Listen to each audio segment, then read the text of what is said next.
This was a Craftsman house, total demo. When Dr. Robinson and Doris decided that they want to live here, they demoed the prior house. This is the original build. The original owner is Dr. Robinson. During the construction, they lived in the garage for 18 months. My name is Gerald Cooper. We're in the Robinson residence in West Adams, Los Angeles right now.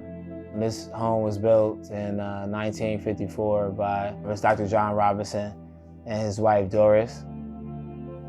In North America, African Americans weren't really able to hold architectural licenses, even though they were builders.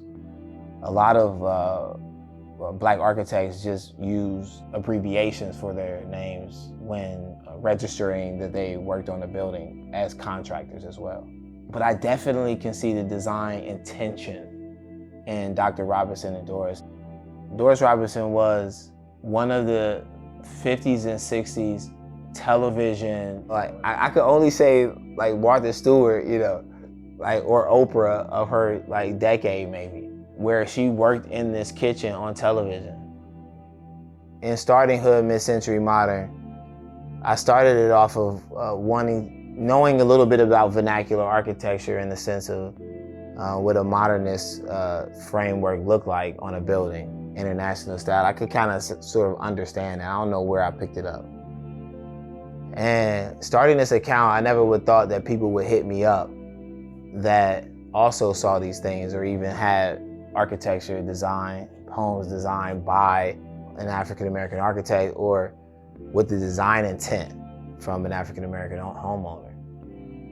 This is, right now, to me, the most seminal reflection of modernism design by a Black person during the mid-century. Dr. Robinson had a vision that right now looks contemporary, as you even sit in it today. I show people a print, and it's so, actually the film that they use is so clear that you couldn't tell if it was today or 1954. I was made aware of this home from, me running the Hood Mid-Century Modern account on Instagram. One of the owners hit me up and was like, yo, I have this home. And he first showed me the pictures and I was blown away.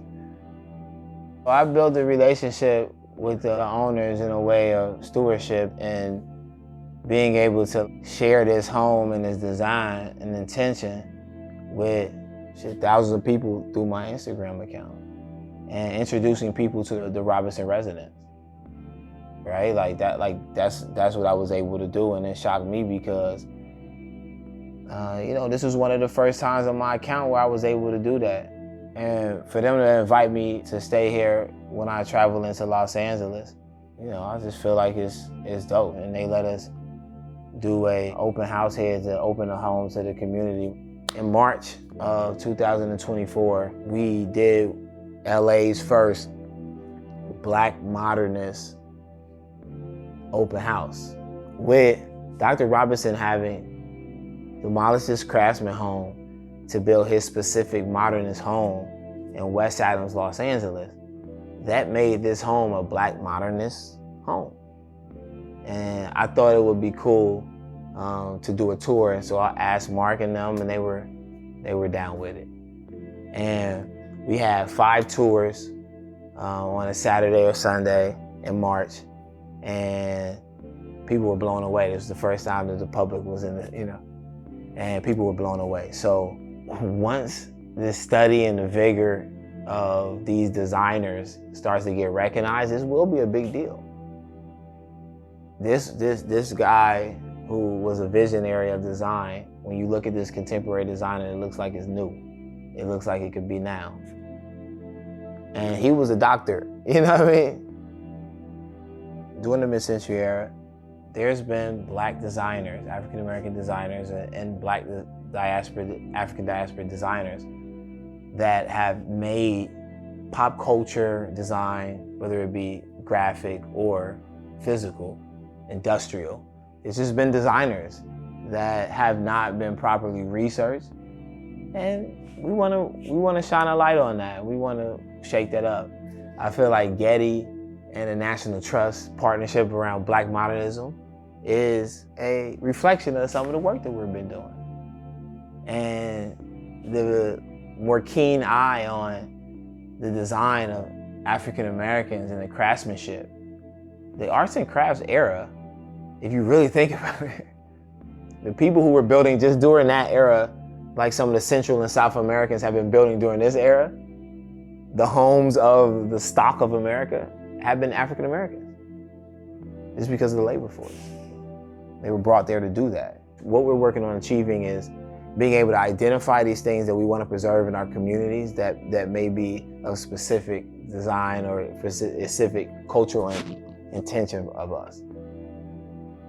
I think that the current owners of this home, they're like participants in the preservation of this home. There's always a need to show and allow people to experience certain things to create empathy for it or create a desire for it.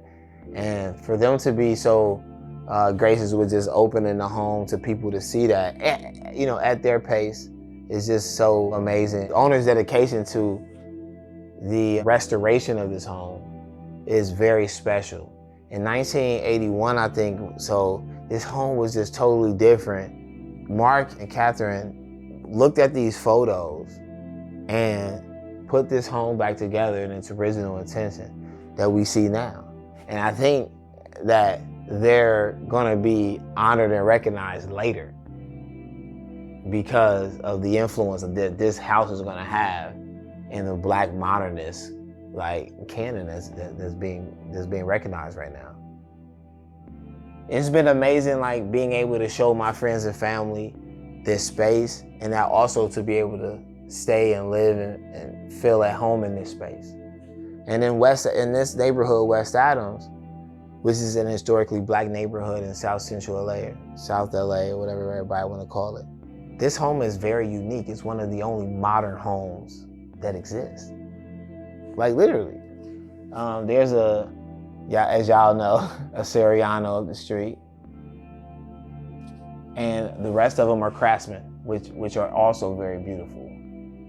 Mostly Craftsman bungalows, and also historically hailed. So, and also mostly Black folks, living in these homes. And one of the things that I try to do is encourage my brothers and sisters to like my family and my community to understand where we're at and the design and the thing that shapes our existence, you know what I mean? That's part of my what I'm doing, There's James Garrett, there's John Chase, there's Nathan Johnson, Robert Taylor, there's Paul Revere Williams. Everybody's obsessed with Paul Revere Williams, man. Come on, bro. Come on, let's get it. There's so many. There's brother Henderson out of Denver.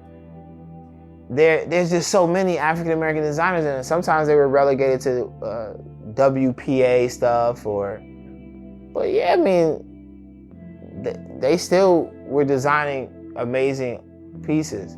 And then I also categorize Black modernism as design that was designed for us, that we had to live in. I consider that to be Black modernism as well. But I'm also open to a dialogue of what Black modernism is with the community, because it doesn't have a Wikipedia page, right?